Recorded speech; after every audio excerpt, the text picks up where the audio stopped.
अस्सलाम वालेकुम नाजरीन, उम्मीद है आप खैरियत से होंगे। आज जिन तीन इश्यूज़ पर मैं बात करूंगा उनमें से एक तो सियासत है, और सियासत को हम वैसे इंटरटेनमेंट के तौर पे लेते हैं। और इसके अलावा कोई दो और इश्यूज़ हैं जो कि बड़े ख़तरनाक किस्म के हैं, कोई बुरी ख़बरें हैं। तो मैं नहीं चाहूँगा कि आप फौरी तौर पे उनके बारे में जानें, थोड़ा सा आगे जाके आपको पता चलेगा। तो हम आगाज़ करते हैं सियासत से। जो हमारे साबिक कप्तान हैं शाहिद अफरीदी साहब, उन्होंने हाल ही में एक डॉन को इंटरव्यू में बताया है कि उन्होंने कहा है कि दिल तो चाहता है कि सियासत में आऊँ और पाकिस्तान में कुछ करूँ, लेकिन मेरे बड़े मुझे सियासत में आने से मना करते हैं। और उन्होंने कहा कि सियासत में आकर मुल्क के लिए कुछ करना चाहते हैं, लेकिन उनके बड़े उन्हें सियासत में आने से मना करते हैं।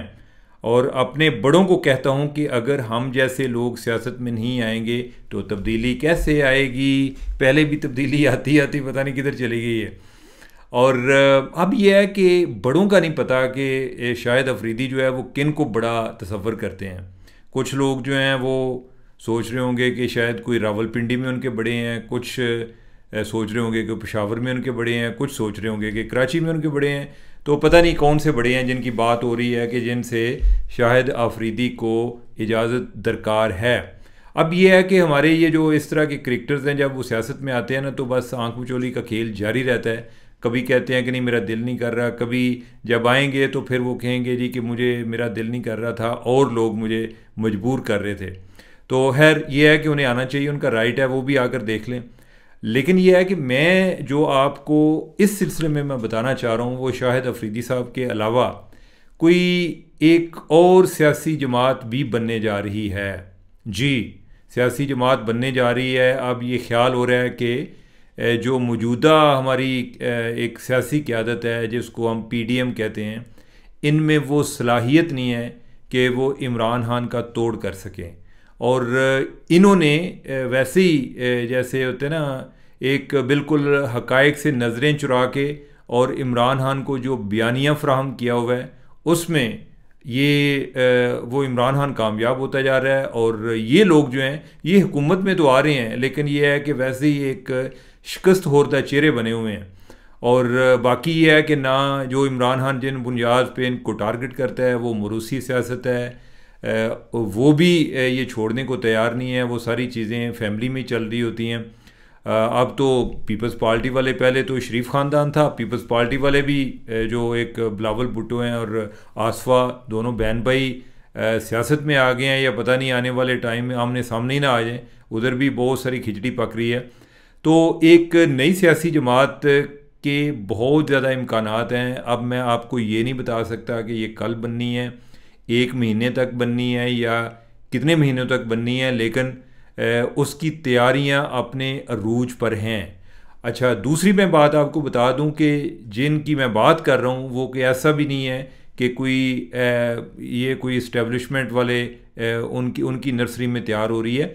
ये हो सकता है कि कोई वो गैर ज़रूरी किस्म की मुहाजरा ही ना करें, लेकिन वो अपने लेवल पर इंडिपेंडेंट रहना चाहते हैं। और वो अगर इंडिपेंडेंट रहेंगे तो उनकी सियासत कोई चलेगी भी। अगर वो इस्टेब्लिशमेंट की गोद में बैठने की कोशिश करेंगे तो उनकी सियासत भी बढ़ जाएगी। तो लेकिन आने वाले टाइम पे ये चीज़ होने जा रही है, तो लिहाजा आप उसके लिए ज़हनी तौर पे तैयार रहिएगा। कई लोगों ने अपने सर्वे भी कराए हैं और उनका ये ख्याल है कि एक जमात की गुंजाइश बन रही है। वो जमात का जो स्ट्रक्चर है वो भी जो हमारा एक रूटीन से हटकर है, ये जो जिस तरह की जमातें आजकल बनी हुई हैं उससे हटकर है। तो चलें, अब ये है कि उस पर को मज़ीद बात करने की बजाय हम नेक्स्ट टॉपिक की तरफ बढ़ते हैं। इसको हालात पर छोड़ देते हैं कि ये कब बनती है, किस हालत में बनती है, वो चीज़ें आपके सामने भी आ जाएंगी।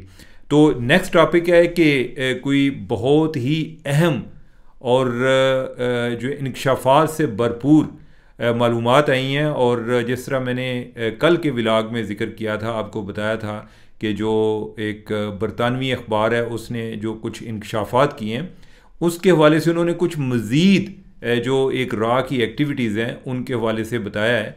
उन्होंने कुछ मज़ीद इंकशाफात किए हैं बरतानवी अखबार ने। उसमें उन्होंने कुछ ऐसे केसेस हैं कि जिसमें जो पाकिस्तान में हलाकतें हुई हैं उनके बारे में उन्होंने बताया कि लोगों को किस तरह हायर किया गया है। कुछ तो मैंने आपको कल भी बताया था ना, ये जो मैं मालूमात दे रहा हूँ ये नई मालूमात हैं और ये आपने गौर से सुननी है कि ये किस तरह और हम किस दुनिया में रह रहे हैं और जिधर जिधर ये वाक़यात हो रहे हैं। अच्छा, उसमें एक पाकिस्तान में लाहौर बल्कि कराची में कोई 2022 की बात है, एक कश्मीरी रहनुमा थे ज़हूर मिस्त्री, उनका मर्डर हुआ था। ज़हूर मिस्त्री जो है उनको वैसे जाहिद अखुंद के नाम से, ये उनका उर्फ के नाम से जाने जाते थे। आमतौर पे ये जो मिलिटेंट्स हैं ये बहुत सारे जो है ना एक फ़र्ज़ी नामों से ये ज़्यादा ऑपरेट कर रहे होते हैं ताकि पता ना चले उनकी आइडेंटिटी को अपनी को छुपाने के लिए। अच्छा, जो ये ज़हूर मिस्त्री हैं ये एयर इंडिया की फ़्लाइट को किडनैप करने का इन पर इल्ज़ाम था। उसके बाद से ये रुपोश थे और ये पाकिस्तान में थे और इनको टारगेट किया गया। टारगेट कब किया गया? मार्च 2022 में। लेकिन यह है कि जिस तरीके से टारगेट किया गया वो बड़ी दिलचस्प कहानी है। यानी कि वो ये है कि रा की एक खातून अफीसर थी और उसने जर्नलिस्ट बन के इनसे रब्ता उसने किया। वो एक अमेरिकन अखबार है न्यूयॉर्क पोस्ट, तो वो न्यूयॉर्क पोस्ट की जर्नलिस्ट बन के उसने कहा जी कि मैं उधर से बोल रही हूँ और मैं जानना चाह रही हूँ कि भाई आप वो हैं, यानी कि कोई जाहिद अखुंद या जो भी उसने नाम लिया, तो या एन मुमकिन है कि उसने उनका असली नाम लिया। तो उसके बाद वो उनके साथ वो राब्ते में आई। गो के जो ये जो क्या नाम है इनका, ज़हूर मिस्त्री, ये थोड़ा सा उनसे रिलेक्टेंट थे, लेकिन उन्होंने उनके रडार पे आ गए। उसके बाद उन्होंने इन पर कोई बंदे इनके पीछे लगा दिए जो कि कुछ महीने इन पर इनकी एक्टिविटीज़ पर कि किस तरह बाहर आते हैं, कब बाहर आते हैं, कब जाते हैं, और इनकी एक्टिविटीज़ को ट्रैक करना शुरू कर दिया। और फाइनली कोई अफ़गान लड़के हायर किए जिनकी ड्यूटी हुई थी, यानी कि अफ़गान लड़के थे, उनको हायर किया और उन्होंने इनका मर्डर किया। उसके बाद वो लड़के पाकिस्तान से निकलने में भी कामयाब हो गए। इनको जो हमारी एजेंसियों को कब पता चला, इन्हें पता चला कि उनके ये हैंडलर्स को किसी तरह पकड़ने में कामयाब हुए, तो तब से ये सारी रिपोर्ट उनको मिली कि वो इस जो जाहिद मिस्त्री के साथ वो किस तरह राब्ते में किस तरह आए थे, जो इंडिया वाले हैं, या उन्होंने इनको ट्रैक कैसे किया था। अच्छा, एक और केस है, एक तो मैंने कल आपको बताया था ना जो मौलाना शाहिद लतीफ़ का, कि उस केस में उस लड़के को इन्होंने 15 लाख रुपया देना था। ये लड़का जो है कोई एक अमेज़ॉन का वेयर हाउस था, उधर बेचारा काम करता था दुबई में, और ये किसी तरह उनके निर्गे में आ गया। उन्होंने बताया जी कि हमारी कोई दुश्मनी है पाकिस्तान में चल रही, और वो सॉरी किसी से पैसे लेने हैं अपने रिश्तेदार से, वो पैसे नहीं दे रहा, तो आप हमें हेल्प करो। फिर उन्होंने कहा कि नहीं, अब पैसों वाली तो बात नहीं है, तो वो नहीं देगा, तो हमने उसको मारना है, तो तुम उसको मारने में हमारी हेल्प करो। फिर इन्होंने उसको लालच ये भी दिया कि अगर तुम उसको मारने में कामयाब हो जाते हो और वापस यूएई में आ गए तो हम तुम्हें 1.5 करोड़ रुपया भी देंगे और इधर एक कैटरिंग कंपनी भी बना कर देंगे। यानी कि उसको ये लालच दे के तो इस काम के लिए भेजा और उसने आकर ये अटैक किया। और एक और जो एक इम्पॉर्टेंट केस था वो था एक लाहौर में, अगर आपको याद हो, एक सिख का मर्डर हुआ था और उसका नाम था परमजीत सिंह पंजवार। अच्छा, जो परमजीत सिंह पंजवार है ये सुबह के टाइम बाहर जो है ना वॉक कर रहा था कि एक पार्क में, जब इसको टारगेट किया गया। लेकिन इसके केस में हुआ कैसे कि इन्होंने ये जो दाइश का फिनोमेना आया है कि अब एक तो हमें तो ये तालिबान बड़े नज़र आते हैं ना, तालिबान जो है उनको अपने से ऊपर भी जो उनसे भी ज़्यादा इंतहा पसंद नज़र आते हैं वो दाइश के लोग नज़र आते हैं। तो कोई जो दाइश की जो दाइश में शामिल होने वाले लोग हैं वो इंडिया से भी थे। तो एक लड़का था, यानी कि मुसलमान लड़का था, और वो एक केरला स्टेट से था, इंडिया से, और वो इधर अफ़गानिस्तान में आया दाइश में। बाद में गालिबन ये कहीं तालिबान के हाथों पकड़ा गया। अब इन्होंने कोई इंडिया वाले, इन्होंने उनके साथ राब्ते में थे तालिबान के साथ कि जो हमारे लोग अगर आप जिनको गिरफ़्तार करें तो उनको आप हमारे हवाले करते जाएं। बल्कि ये वाला जो वाक़या है ये तालिबान के टेक ओवर से पहले का है। तो एन मुमकिन है कि उधर जब उस टाइम जो अशरफ गनी की गवर्नमेंट थी उन्होंने इनके हवाले किया होगा। जब इन्होंने इंडियन हुकूमत ने उसको ले लिया, इन्होंने उसको जिस तरह होता है ना कि उसके बाद जब गवर्नमेंट ख़ुद इनकी डीब्रीफिंग शुरू कर देती है, रॉ ने शुरू कर दी, और फिर उसको एक तरह से डबल एजेंट बना लिया, या उसको एक कोई प्रॉमिस किया होगा कि आप हमारे लिए काम करो तो हम तुम चूँकि यानी कि तुम्हारा एक दाइश में काफ़ी पेनिट्रेशन है तो आप हमारे लिए काम करो तो हम आपको कोई मुआवजा देंगे या कोई इनाम देंगे। तो ये जो दाइश का लड़का है इसने आगे एक बंदे को एंगेज किया, एक और दाइश के लड़के को जिसको ये पहले से जानता था, और उसको उसने बताया कि हमने एक सिख को उसका मर्डर करना है जो कि लाहौर में है। और लेकिन उसके किस तरह उसका मर्डर कराया, उसके मजहबी जज्बात को उबार के।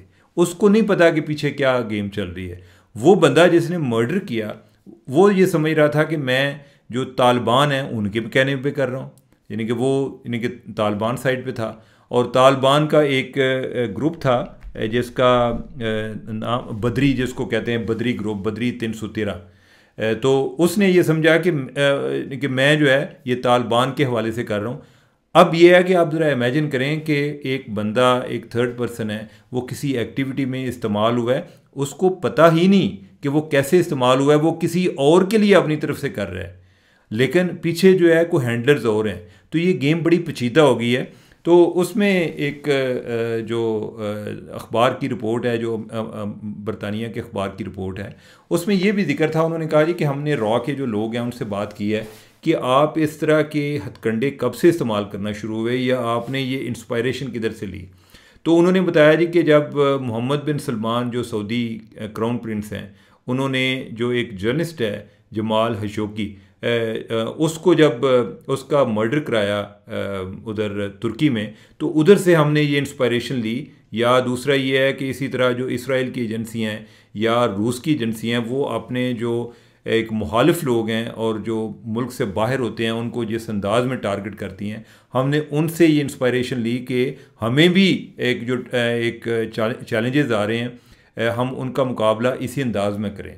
तो उन्होंने मज़ीद ये राव वालों का ये कहना था जी कि पहले तो हम इंडिया में अटैक होने से रोकने की कोशिश करते रहते थे, अब हमने सोचा कि जिधर अटैक करने वाले बैठे हुए हैं हम उनको जाकर उधर टारगेट करें, क्योंकि जब हम उनको टारगेट करेंगे तो वो किसी दूसरे मुल्क में भी अपने आप को महफूज तसव्वुर नहीं करेंगे। और इस तरीके से जो इंडिया की एक खौफ है वो किसी बंदे का जो कि उसके खिलाफ इस्तेमाल होना चाहेगा, उसकी एक वो इस खौफ में जाके तो कम लोग होंगे कि जो इस तरह की हरकतों के लिए, इस तरह की एक्टिविटीज़ के लिए तैयार होंगे।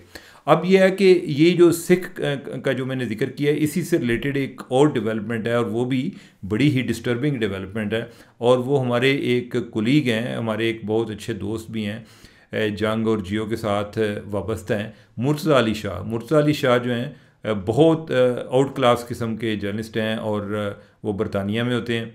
और उनके हवाले से वो जो ये सिख मूवमेंट है, जो खालिस्तान तहरीक है, इसका जो बैरून मुल्क रेफरेंडम हुआ, कनाडा में हुआ, बाकी जगहों पर हुआ, वो उसकी रिपोर्टिंग करते रहे हैं। अब अंदाज़ा लगाएं कि इधर सिर्फ सिख जो हैं वो इंडिया के टारगेट पर नहीं है, बल्कि मुर्तज़ा अली शाह इस हवाले से टारगेट पर है जी कि ये उनको एक तरह की कवरेज फ्राहम करता है। और इसके हवाले से अभी हाल ही में कोई एक जो एक सिख रहनुमा हैं जो कि उधर इनकी एक सिख फेडरेशन है यूके में, उसके सरबराह भी हैं। तो उन्होंने इसका इंकशाफ किया। उन्होंने कहा कि जो लंदन मेट्रोपॉलिटन पुलिस है ये उनके नॉलेज में है कि इस बंदे को थ्रेट्स हैं। अच्छा, अब यह है कि मेरी इस हवाले से मुर्तज़ा से बात नहीं हो सकी। मैंने एक दो दफ़ा कोशिश किया, उसके बाद मैंने ट्राई नहीं की कि वो मे भी नहीं कि अभी कोई उनको कोई एहतियात का मशवरा दिया गया हो कि आपने फ़ोन पर भी इस तरह की बातें नहीं करनी।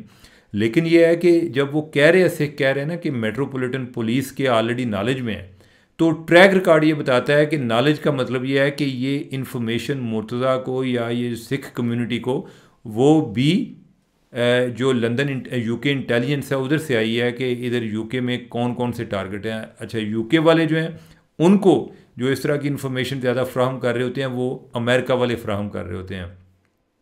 इवन जो पिछले दिनों एक सिख रहनुमा का कत्ल कनाडा में हुआ था, उस सिलसिले में भी जो मालूमात फ्राहम की थी वो अमरीकी इंटेलिजेंस ने फ्राहम की थी। तो वो जितने भी उनके इत्तेहादी ममालिक हैं और उनके ममालिक में जो टारगेट्स हो रहे होते हैं उनको भी वो ये मालूमात फ्राहम करते हैं।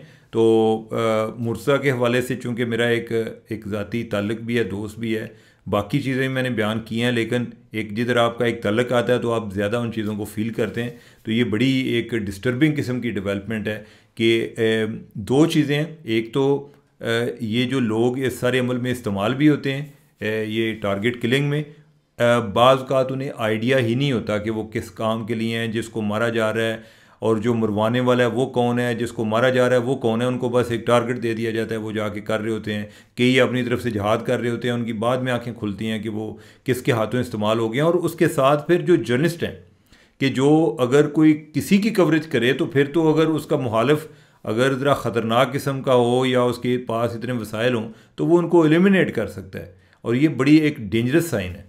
तो अल्लाह ताला सबको अपनी हिफ्ज़-ओ-मान में रखे। तो नाज़रीन, मुझे दें इजाज़त। अल्लाह हाफ़िज़।